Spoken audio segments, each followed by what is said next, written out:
Bismillahirrahmanirrahim. Assalamualaikum warahmatullahi wabarakatuh. Alhamdulillahi rabbil alamin. Wassalatu wassalamu ala ashrafil anbiya'i wal mursalin sayyidina wa habibina wa syafi'ina wa maulana Muhammadin wa ala alihi wa sahbihi wa barik wa sallim ajma'in. Allahumma salli ala sayyidina Muhammadin al-fatih lima ughliqa wal khatim lima sabaq nasiril haqqa bil haqq wal hadi ila siratikal mustaqim wa ala alihi haqqa qadrihi wa miqdarihi al-azim. Rabbi syrah li sadri wa yassir li amri wahlul 'uqdatam min lisani yafqahu qawli, amma ba'd. Bapak Ibu, Anda sekalian yang dirahmati oleh Allah Subhanahu wa taala, marilah kita senantiasa bersyukur atas nikmat yang Allah berikan kepada kita. Karena di dalam Al-Qur'an Allah Subhanahu wa taala berfirman, la in syakartum la azidannakum. Maka jikalau kalian bersyukur atas nikmat yang telah Allah berikan, la azidannakum, maka Allah akan tambah nikmat-nikmat yang lain. Wala in kafartum, maka jikalau kalian kufur atas nikmat yang telah Allah berikan, inna azabi lasyadid, maka bahwasanya azabnya Allah Subhanahu wa taala bagi orang yang tidak bersyukur itu sangat pedih. Salawat dan salam semoga selalu tercurah dan terlimpah kepada junjungan kita Nabi besar Muhammad sallallahu alaihi wasallam. Mari kita sama-sama bersalawat kepada Nabi sallallahu alaihi wasallam dengan kalimat Allahumma shalli ala sayyidina Muhammadin wa ala alihi wa sahbihi wa barik wa sallim ajma'in. Bapak Ibu Anda sekalian yang dirahmati oleh Allah Subhanahu wa taala, dalam ajaran Islam banyak ayat-ayat Al-Qur'an maupun hadis Nabi sallallahu alaihi wasallam yang menerangkan tentang kedisiplinan. Artinya adalah mentaati perintah-perintah Allah Subhanahu wa taala dan menjauhi segala larangan-larangan Allah Subhanahu wa taala. Nah, maka jikalau kita mampu untuk melaksanakan aturan-aturan Allah Subhanahu wa taala, menjalankan perintah-perintah Allah Subhanahu wa taala dan menjauhi segala larangan-larangan Allah Subhanahu wa taala, maka kita bisa disebut orang yang disiplin menjalankan perintah Allah Subhanahu wa taala. Apa keutamaannya kita menjalankan perintah-perintah Allah Subhanahu wa taala? Di antaranya adalah Allah Subhanahu wa taala berfirman di surah At-Talaq, "Wa may yattaqillaha yaj'al lahu makhraja."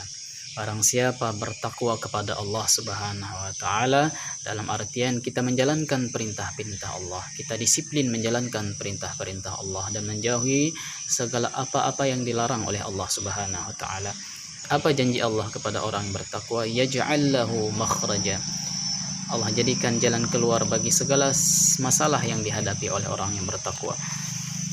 Kemudian wa yarzuqhu min haitsu la yahtasib. Kemudian Allah menyediakan bagi orang yang bertakwa rizki yang tidak disangka-sangka. Jadi kalau orang yang bertakwa kepada Allah, Allah akan mudahkan rizkinya selama dia hidup di dunia. Kemudian di ayat lainnya, wa may yattaqillaha yaj'al lahu min amrihi yusra. Barang siapa yang bertakwa kepada Allah, Allah jadikan baginya itu kemudahan. Jadi kalau ada kesulitan-kesulitan selama hidup di dunia, maka Allah akan berikan jalan mudahan bagi orang yang bertakwa tersebut. Nah, inilah janji Allah Subhanahu wa taala bagi orang yang disiplin menjalankan perintah-perintah Allah Subhanahu wa taala. Adapun ayat-ayat Allah Subhanahu wa taala yang mengajarkan tentang kedisiplinan, di antaranya adalah surah Al-Jumu'ah. Ya ayyuhalladzina amanu, hai orang-orang yang beriman. Allah Subhanahu wa taala memanggil orang yang mampu melaksanakan perintah-perintah Allah dan mampu menjauhi larangan-larangan Allah dengan sebutan orang-orang yang mukmin.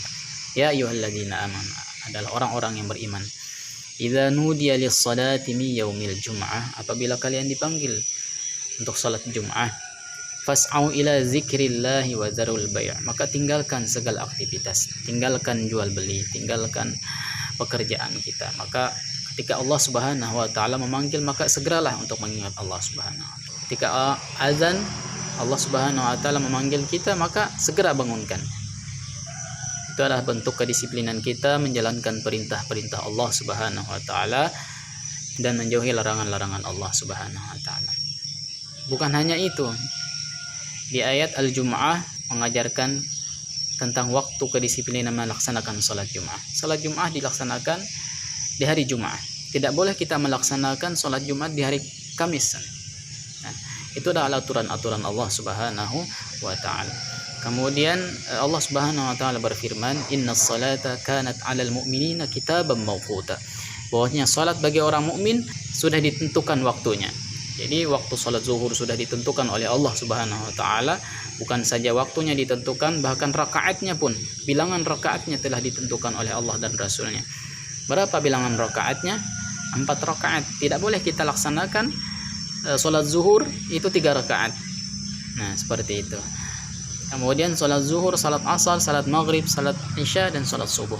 Apabila kita mampu melaksanakan perintah-perintah Allah ini, maka kita akan disebut orang yang disiplin menjalankan perintah-perintah Allah dan menjauhi segala larangan-larangan. Kemudian hadis Nabi Shallallahu Alaihi Wasallam berkenaan tentang kedisiplinan. Bagaimana Nabi Shallallahu Alaihi Wasallam menjelaskan, kam min shaimin, berapa banyak dari orang yang berpuasa, kata Nabi Shallallahu Alaihi Wasallam, laisa lahu min siyamihi, seseorang yang berpuasa tidak mendapatkan sedikit pun min siyamihi daripada puasanya illal ju' wal atas, kecuali lapar dan dahaga. Kenapa bisa orang yang berpuasa tidak mendapatkan apa-apa dari puasanya? Karena ketika mereka berpuasa, mereka tidak menjaga lisannya daripada membicarakan aib-aib orang lain. Maka apabila seseorang itu berpuasa ternyata masih membicarakan aib-aib orang lain, membicarakan keburukan-keburukan saudaranya, maka orang tersebut dikatakan Nabi Shallallahu Alaihi Wasallam laisa lahu min siyamih, dia tidak akan mendapatkan sedikit pun dari pahala puasanya. Allah tidak berhajat kepada seseorang yang tidak menjaga lisannya ketika berpuasa. Allah tidak berhajat kepada seseorang yang tidak bisa menjaga pendengarannya daripada membicarakan orang lain. Allah tidak berhajat kepada seseorang yang tidak bisa menjaga pandangannya ketika berpuasa.